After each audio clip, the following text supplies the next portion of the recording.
अस्सलामुअलैकुम नाज़रीन।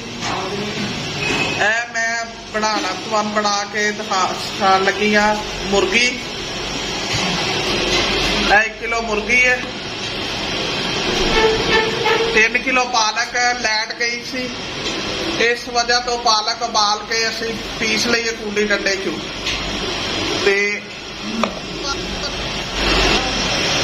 और 1 चम्मच हल्दी ते 1 चम्मच दड़ा मिर्च पीस ली, क्योंकि फैसलाबाद च मसाला अज पीस के ना हाटी पकाते।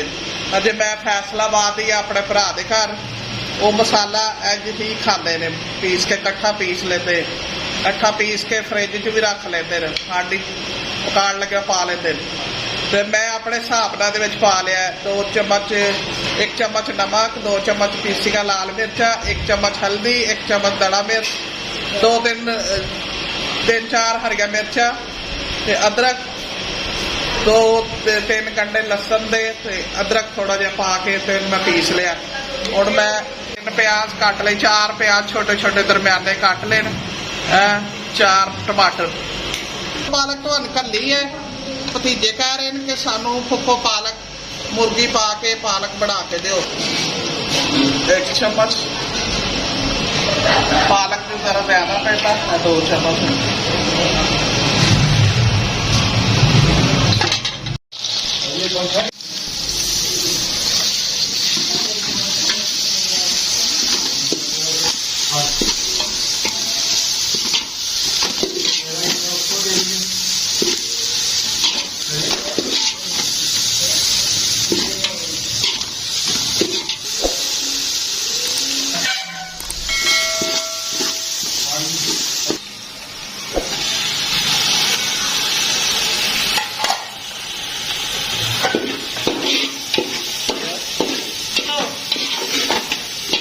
टमाटर भी पा दिते, बोलिया मैं हम बोल गर्मी बहुत जे फैसलाबाद इन्नी गर्मी पैन रही है ना, इन्नी लोर की नहीं जितनी फैसलाबाद है।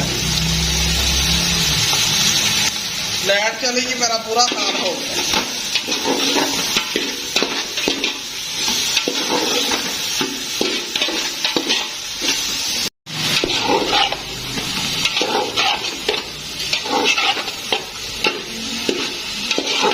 पालक हम मुर्गी भुन ली जे, अच्छी तरह मुर्गी भुज गई है। पालक बिस्मिल्लाह रहमान रहीम।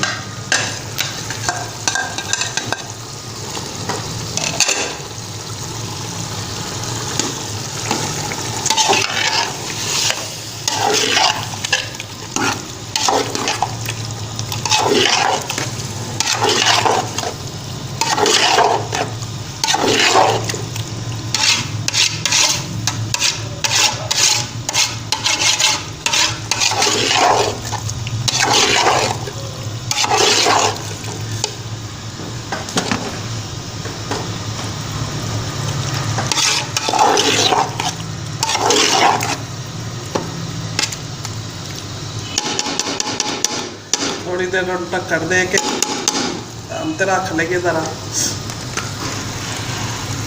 पालक के पानी सुक जाएगा ना, फिर दुध पावांगे। पालक तैयार हो गई आज भी। चलो